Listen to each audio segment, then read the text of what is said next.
So, a question I like to ask everyone is, how did you get into cars? I feel like it's a very good question to ask, to know what a person is thinking, why they like this sort of thing, and generally it's just a good icebreaker. And the way I got into cars is I've always kind of liked them growing up, very passively.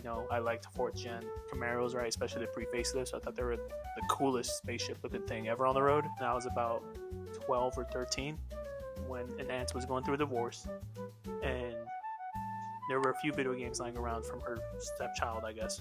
It was Gran Turismo 3. And the cover looked great. I thought, why not try it? It looks cool. The first car I'd always choose when I was playing the game, starting off in the career mode, Miata, an NA Miata, because it was cheap and I thought it looked cool.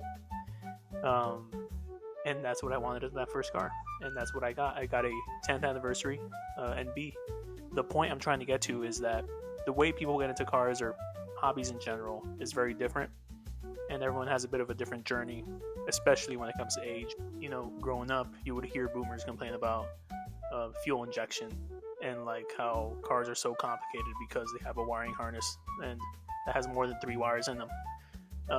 So I'm really not afraid for this upcoming generation or whatever people say. Even though they like different things, I still think it's the same sort of passion for the cars.